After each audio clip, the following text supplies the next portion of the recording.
बिल्लाहि मिनश्शैतानिर्रजीम बिस्मिल्लाहिर्रहमानिर्रहीम।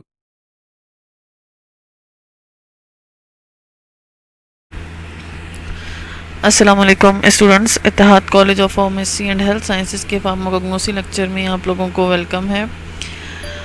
हम एंजाइम्स का चैप्टर जो है वो रीड कर रहे थे और काफ़ी सारा हमने ख़त्म भी कर लिया है। अच्छा, इसमें कुछ लास्ट लेक्चर के हवाले से मुझे कुछ करेक्शन करवानी थी कि हम ब्रोमलीन का पढ़ रहे थे, तो ब्रोमलीन में बाय मिस्टेकनली मैंने जो है एम मोल को जो है वो माइक्रो मोल कह दिया था। ये माइक्रो मोल नहीं, ये मिली मोल है। सॉरी, मुझसे गलती से इसको माइक्रो मोल जो है वो क्या हो गया था, लेकिन ये जो है मिली मोल होता है, माइक्रो मोल नहीं होता। माइक्रो मोल का साइन जो है वो दूसरा होता है।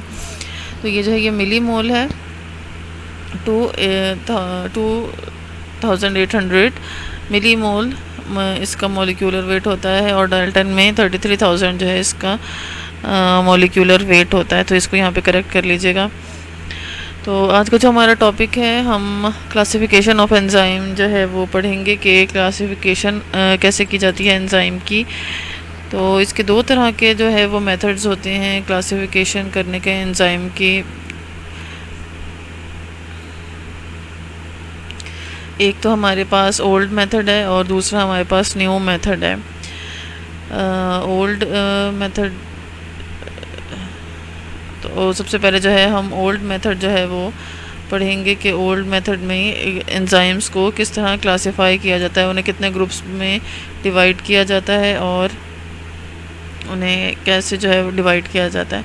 तो ओल्ड मेथड जो है हमारे पास, उसमें 6 कैटेगरीज में जो है या 6 ग्रुप्स में जो है वो एंजाइम्स को डाला जाता है। लेकिन किस बेस पे डाला जाता है, तो ओल्ड मेथड में by using this method the enzymes are named by adding suffix as to the name of the substrate. तो ओल्ड मेथड में हम क्या करते हैं, ओल्ड मेथड में एंजाइम जिस सबस्ट्रेट के ऊपर काम कर रहा है, हम उस सबस्ट्रेट के नाम के साथ जो है ASE, एज का वर्ड जो है या एज का जो सुफिक्स है वो हम लगा देते हैं। फॉर एग्जांपल लाइपेज एंजाइम है, तो ये किस पे वर्क कर रहा है, ये फैट्स के ऊपर जो है ये वर्क करता है। इसका जो सबस्ट्रेट है ये फैट्स हैं। फैट्स क्या हैं, फैट्स लिपिड्स होते हैं। तो लिपिड से जो है वो लाइपेज डिराइव्ड हुआ है, लिपिड से जो है वो लाइपेज बना है।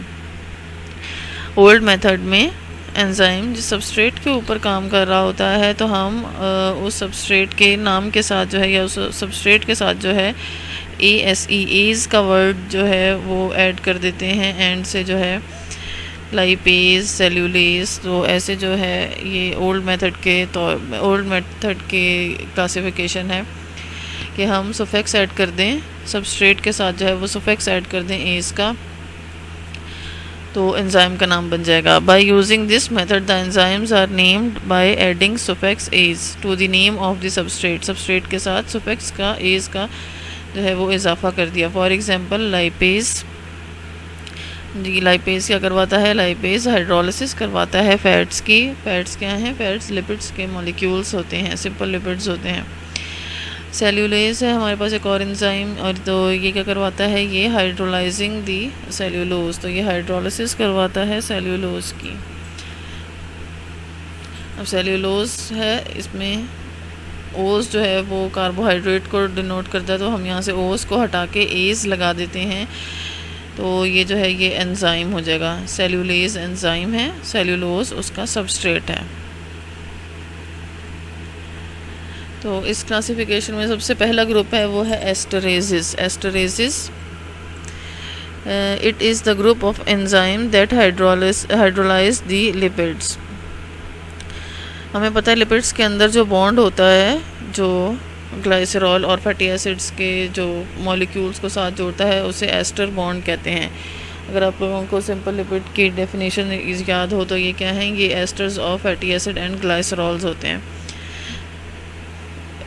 तो ये एस्ट्रेजेस क्या हैं? एस्ट्रेजेस वो एंजाइम हैं जो एस्टर बॉन्ड के ऊपर वर्क करेंगे। एस्टर बॉन्ड जो है वो उनका सबस्ट्रेट होगा, ये एस्टर बॉन्ड की हाइड्रोलिसिस करवाएंगे, उसकी ब्रेक डाउन करवाएंगे।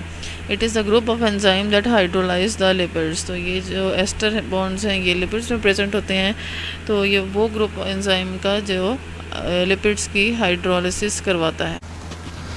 तो ये हमारे पास एस्ट्रेजेस होते हैं। इसमें जो हमें एग्जांपल दी हुई है वो है लाइपेजेस की। It is present in pancreatic juice of animals and human body and oily seeds. Lipase जो है ये खासा फेमस एंजाइम है। ये ह्यूमन में के जो पेनक्रियाटिक जूस है उसमें भी पेनक्रियाटिक लाइपेज जो है वो मौजूद होता है। डिफरेंट एनिमल्स में भी प्रेजेंट होता है और ये प्लांट्स के सीड्स में भी जो है ये प्रेजेंट होता है। लाइपेज क्या करवाता है? लाइपेज हाइड्रोलिसिस करवाता है फैट मॉलिक्यूल्स की two fatty acids and glycerols. Lipase hydrolysis करवाता है। हाइड्रोलिसिस का मतलब ब्रेक डाउन करवाना फैट के मॉलिक्यूल्स की फैटी एसिड्स में और ग्लाइसरॉल में। फैट्स क्या हैं? फैट्स सिंपल लिपिड्स हैं, ये एस्टर्स होते हैं फैटी एसिड और ग्लाइसरॉल्स के। 3 फैटी एसिड्स के जो है चेन्स होती हैं और ये जो है ये ग्लाइसरॉल के साथ जो है ये जुड़ी होती हैं, तो ये फैट का एक मॉलिक्यूल बनता है। तो ये जो आपको ब्लैक में बॉन्ड बनता हुआ नज़र आया है, इधर ये जो ब्लैक में आपको बॉन्ड बनता हुआ नज़र आया है ये एस्टर बॉन्ड है। तो 3 फैटी एसिड्स एस्टर बॉन्ड के साथ जो है ग्लाइसरॉल के साथ जो है मिलके ये एक फैट का मॉलिक्यूल बनाते हैं। लाइपेज एंजाइम क्या करता है? लाइपेज एंजाइम इसकी फैट के मॉलिक्यूल की हाइड्रोलिसिस करवाता है। ये यहाँ पे वर्क करेगा, ये जो एस्टर बॉन्ड है ये इनकी ब्रेक डाउन करवाएगा। तो ये लाइपेज एंजाइम है, ये ब्रेक डाउन करवा रहा है एस्टर के बॉन्ड की और एस्टर बॉन्ड की, और ये जो है ये जो फैट का मॉलिक्यूल था ये फैटी एसिड्स में और ग्लाइसरॉल में कन्वर्ट हो गया। तो फैट का मॉलिक्यूल था, फैट का मॉलिक्यूल कैसे था? ये ग्लाइसरॉल है और 3 फैटी एसिड आपस में एस्टर बॉन्ड्स के साथ जो हैं ये कनेक्ट हुए हुए हैं, लिंक हुए हुए हैं, तो ये फैट का मॉलिक्यूल बनता है। तो ये लाइपेज जो एंजाइम है ये इस एस्टर बॉन्ड की ब्रेक डाउन करवाएगा, इसकी हाइड्रोलिसिस होगी फैट के मॉलिक्यूल की, और ये जो फैट का मॉलिक्यूल है ये ब्रेक डाउन हो जाएगा into fatty acid and glycerol. Fatty acids में और ग्लाइसरॉल में इसने जो है चेंज करवा दिया लाइपेज एंजाइम ने। तो लाइपेज एंजाइम का जो सबस्ट्रेट है वो कौन सा है? लाइपेज एंजाइम का जो सबस्ट्रेट है वो एस्टर बॉन्ड है। इसी जो नेक्स्ट हमारे पास क्लास है वो है अमाइडेसिस। अमाइडेसिस क्या है? अमाइडेसिस एंजाइम का वो ग्रुप है जिसमें जो एंजाइम है वो जो अमाइड बॉन्ड होता है उसे हाइड्रोलाइज करवाते हैं। These are the enzyme that are present in liver and intestinal mucosa. ये वो एंजाइम्स हैं जो लिवर के अंदर और इंटेस्टीन की जो म्यूकोजल लेयर है उसके अंदर प्रेजेंट होते हैं। ये जो लिवर है ये यहाँ से प्रोड्यूस होते हैं और ये जो इंटेस्टीन जा रही है इसकी सबसे अंदर वाली जो लेयर है म्यूकस लेयर जो है, म्यूकोजल लेयर जो है, म्यूकस प्रोड्यूसिंग लेयर जो है वहाँ से भी प्रोड्यूस होते हैं अमाइडेसिस एंजाइम्स। तो ये क्या करवाते हैं? ये हाइड्रोलिसिस करवाते हैं अमाइड बॉन्ड की। अमाइड बॉन्ड क्या है? अमाइड बॉन्ड जो है वो ऐसा बॉन्ड है जो ऑर्गेनिक मॉलिक्यूल्स में या बायो मॉलिक्यूल्स में जो है वो काफ़ी बड़ी मिकदार में जो है वो पाया जाता है। जैसे पेप्टाइड्स में पाया जाता है, प्रोटीन्स में, DNA, RNA, इनमें जो है ये अमाइड बॉन्ड जो है ये पाया जाता है। तो अमाइडेसिस की 2 डेफिनेशन हैं। जो सबसे पहली वाली है वो है अमाइडेसिस एंजाइम हाइड्रोलाइज अमाइड बॉन्ड। ये अप्रोप्रिएट इसकी डेफिनेशन है, ये बिल्कुल इसकी ठीक डेफिनेशन है कि अमाइडेसिस एंजाइम जो है वो हाइड्रोलाइज करवाते हैं अमाइड बॉन्ड को। जिसकी दूसरी डेफिनेशन है वो है they catalyzes the ammonia related break down reaction. तो ये जो है ये अमोनिया से रिलेटेड जो ब्रेक डाउन के रिएक्शन हैं वो कैटलाइज करवाते हैं। तो इसको थोड़ा सा एक्सप्लेन करती हूँ कि ये जो प्रोटीन है हमारे पास, प्रोटीन एक बड़ा लार्ज कॉम्प्लेक्स मॉलिक्यूल होता है। प्रोटीन जो है वो लार्ज, बड़ा और कॉम्प्लेक्स जो है वो मॉलिक्यूल होता है। जब ये हाइड्रोलिसिस होती है इसकी, ये मज़ीद हाइड्रोलाइज होता है, तो ये पेप्टाइड चेन में जो है ये ब्रेक डाउन होता है। पेप्टाइड चेन क्या है? पेप्टाइड चेन जो है ये मुख्तलिफ़ किस्म के अमाइनो एसिड से, या अमीनो एसिड जैसे भी आप इसको प्रोनाउंस कर लें, से मिलके बनी होती है। और जब ये पेप्टाइड चेन मज़ीद ब्रेक डाउन होती है, ये मज़ीद टूटती है, तो ये ट्राई पेप्टाइड, ये डाई पेप्टाइड में, और जब ये भी मज़ीद ब्रेक डाउन होंगे तो ये जो अमीनो एसिड्स हैं ये सिंगल सिंगल सेपरेट हो जाएंगे, ये अलहदा हो जाएंगे। तो बॉडी में फ़र्दर इन अमीनो एसिड्स की ब्रेक डाउन होती है, तो उसमें से, उन प्रोसेस में से जो है वो कुछ वेस्ट मटेरियल जो है वो बाहर आता है। अमीनो एसिड्स की ब्रेक डाउन के दौरान जो है कुछ वेस्ट मटेरियल जो है वो बाहर आता है, जैसे कि अमोनिया हो गया, यूरिया हो गया। तो ये जो है ब्रेक डाउन के दौरान जो है वो कंपाउंड्स बनते हैं, नाइट्रोजन कंटेनिंग कंपाउंड्स होते हैं, सिंपल होते हैं। और ammonia is the waste produced by the metabolism of nitrogen containing compounds like protein and nucleic acids. Protein और जब न्यूक्लिक एसिड जब ब्रेक डाउन होते हैं अपने सिंपलेस्ट मॉलिक्यूल में आते हैं, और वो सिंपलेस्ट मॉलिक्यूल भी मज़ीद आगे जो है वो ब्रेक डाउन होते हैं, तो उनमें एज अ वेस्ट प्रोडक्ट जो है वो अमोनिया प्रोड्यूस होता है। तो ये जो हमारे पास एंजाइम्स हैं, अमाइडेसिस एंजाइम, ये अमोनिया से रिलेटेड ब्रेक डाउन या इनके जो प्रोसेस हैं इनको भी कैटलाइज करवाते हैं।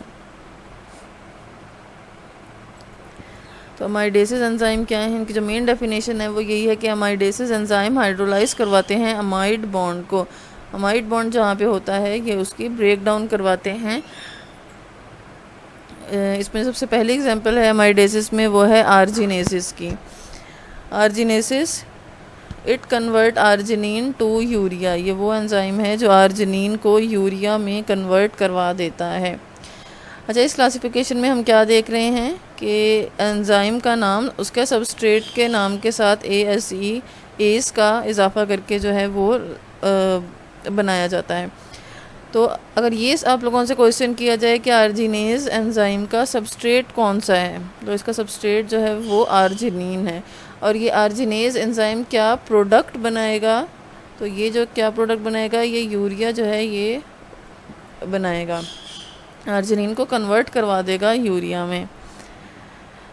आर्जिनिन क्या है? आर्जिनिन जो है ये अमीनो एसिड की जो है एक टाइप है। आप लोगों ने बायोकेमिस्ट्री में डिटेल पढ़ी होगी, सारे नाम पढ़े होंगे कि कौन कौन से अमीनो एसिड्स होते हैं। तो ये जो है ये एक अमीनो एसिड की एक टाइप है आर्जिनिन। और आर्जिनेज एंजाइम क्या है? आर्जिनेज एंजाइम आर्जिनिन को ब्रेक डाउन करवा देता है यूरिया में। तो आर्जिनिन पानी की मौजूदगी में जो है इसकी आर्जिनेज जो है आर्जिनिन की ब्रेक डाउन करवाता है पानी की मौजूदगी में। हाइड्रोलिसिस का क्या मतलब होता है? हाइड्रो का मतलब वाटर है और लाइसिस का मतलब ब्रेक डाउन है। तो आर्जिनेज एंजाइम आर्जिनिन की ब्रेक डाउन करवाता है पानी की मौजूदगी में, और हमारे पास ऑर्निथीन बनता है और यूरिया बनता है। यूरिया जो है वो एज अ वेस्ट प्रोडक्ट बनता है, ऑर्निथीन जो है वो आगे साइकिल में जो है फिर यूज़ हो रहा होता है, लेकिन जो हमारे पास यूरिया है वो वेस्ट प्रोडक्ट के तौर पे बना है। इसमें जो हमारे पास दूसरी एग्जांपल है वो है यूरिएस एंजाइम की। अभी हमारे पास आर्जिनिन से यूरिया बना, अब जो है यूरिएस एंजाइम इस पे वर्क करेगा। It is found in the liver cell and soybean seed. ये जो है लिवर के सेल में और सोयाबीन के सीड्स में भी जो है ये प्रेजेंट होता है। It convert urea into ammonia and carbon dioxide. ये हमारे पास यूरिया का मॉलिक्यूल है, पानी की मौजूदगी में हाइड्रोलिसिस है तो पानी की मौजूदगी में ये रिएक्शन होगा।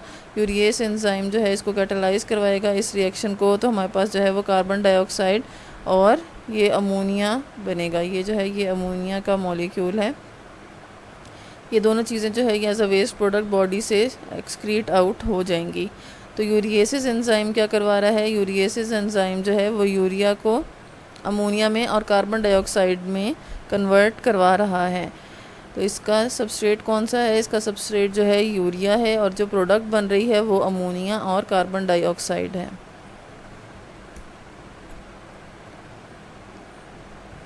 तीसरा जो हमारे पास ग्रुप है वो है न्यूक्लियेसिस। न्यूक्लियेसिस ये वो एंजाइम्स हैं जो न्यूक्लियोटाइड्स की के ऊपर जो है काम करते हैं, या इनका जो सबस्ट्रेट है वो न्यूक्लियोटाइड है।